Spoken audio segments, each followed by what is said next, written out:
The end of days is near. I'm joking. Hey, don't mind the clock. It's just an accessory. I'm here to talk to you about game development. Wait, let's change the scenery. I'm creating $1 million game with a $5,000 budget because of a wager with a friend. And in just the first line of the video, I have every problem that I can tell you I'm going to encounter. We have the wager. This started when my friend showed me a game. I told them it looks extremely simple and it wouldn't cost more than $5,000 to make. They told me the game was created by a AAA game studio. This game probably cost millions to make. Now, I'm kind of stubborn sometimes. So I persisted with the claim until they told me that if I can make an alpha within a year, they would give me $10,000 instead. There is no catch. They are just this confident with their claim. This leads me to the other issues mentioned on the sentence. I have to figure out how to learn an unknown game engine to create the game. This puts all the odds against me because I know nothing about game development. There's a standard I must maintain for my friend to consider something a valid entry. The game must look and feel like a AAA game. There's no shortcut when it comes to the gameplay. I'm not trying to make a quick game that's created over a weekend. And there is the biggest problem, the finances. The budget is low compared to that of a AAA game studio. Yet, for me, it is a lot of money to try to put together into one project. I need a plan that might put me on track. I won't overcome any of these major hurdles without one. When looking at building a budget, there are two directions a person can take. You have to look at the money that exists in both the inner circle and the outer circle. Each one really depends on the people around you. The inner circle consists of people who are immediately next to you, such as yourself, friends, and family. The outer circle includes groups of people, companies, or organizations that fund projects based on the future completion of those projects. However, just keep in mind that building a game for the general market is highly risky. So, make sure you gather money that people can afford to lose.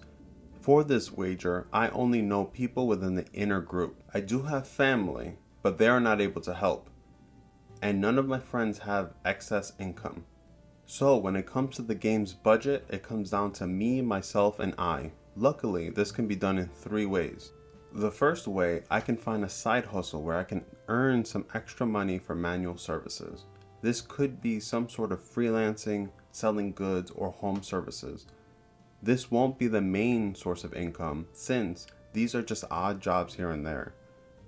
This income might add a little extra I can provide for the game I might be missing. The second way, I can go find items throughout my home that I don't need and sell them to get some money.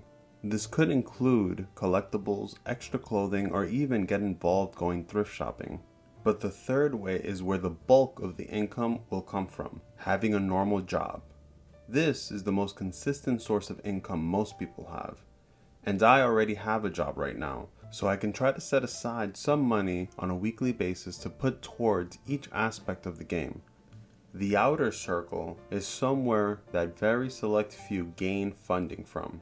Since this is all new to me, these financial opportunities I will just go briefly over. I don't know much about how they work. However, I do know that they exist. Online crowdfunding is where a person goes to a platform known for groups that can help fund projects or ventures. These are a gamble if the project is in a skeleton phase. The people who are willing to fund a project are looking for very concrete examples of what the game looks like. Another plan is to find grants that are given by government bodies, private foundations, and even tech companies. These are financial awards given to independent game developers to support the creation and the development of games. Each grant program is different, and they're hard to find since they're not openly talked about online. And the final frontier is institutional investors. These are organizations that work with different game studios planning to have a return on their investment. They usually work with the titans of the game industry that have a massive following. They expect to fund $1 million into a game because they expect a large audience to become fans. And in the game industry, fans equal reoccurring profits forever. Now we must talk about the rest of the list, the section that will account for actually creating the game. The main tools for game development are various game engines that exist in the industry. Game engines are software programs that help make games for a specific platform. The amount of hardware platforms that currently exist are limited, but there are dozens of softwares that can be used to make video games. The three most well-known game engines that are used by programmers are Unreal Engine, Unity, and Godot. Unreal Engine is known for the high-quality graphics used in games, films, VFX, and virtual reality. Just to name a few, Black Myth Wukong, Batman Arkham series, and Dragon Ball FighterZ were all created using this engine. And the amount of upcoming releases never ends. This year, an anticipated game that was made with Unreal Engine is Pathologic 3. However, Unity holds the largest share of video games created by developers. This game engine is popular for 2D and 3D game development, so crossover platform development allows it to capture more than 50% of the games created using it. The most recent game to become an instant success amongst a mainstream audience was Fallout: The Ultimate Knockout.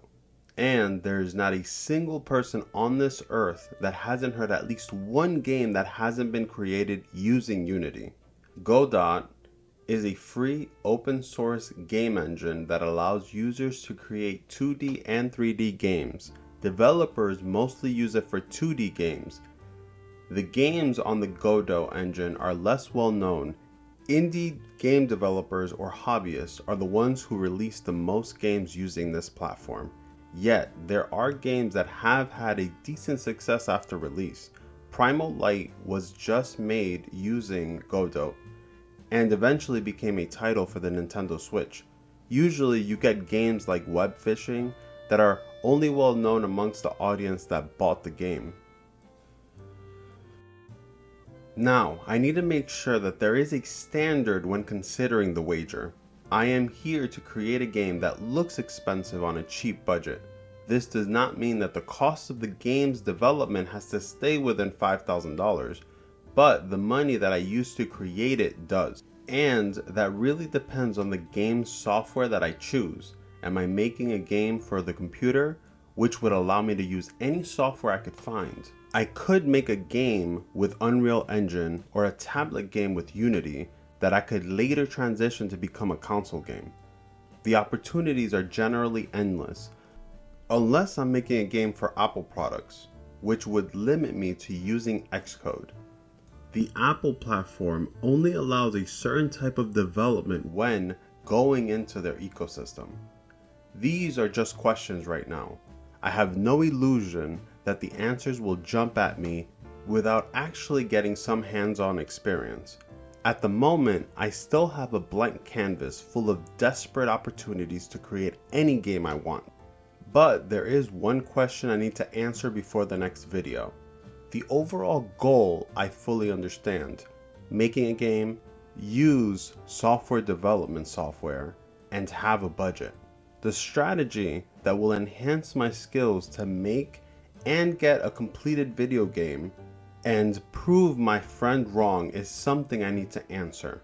I need to find an approach to learning such a complicated thing like game development and be able to simplify it. The fortunate part is that most of the start is free. I'm probably going to start with the typical stuff. I'm going to find YouTube videos, books, courses, and how others typically learn how to build games. And now, this countdown clock is not just an accessory. It's the end of my challenge.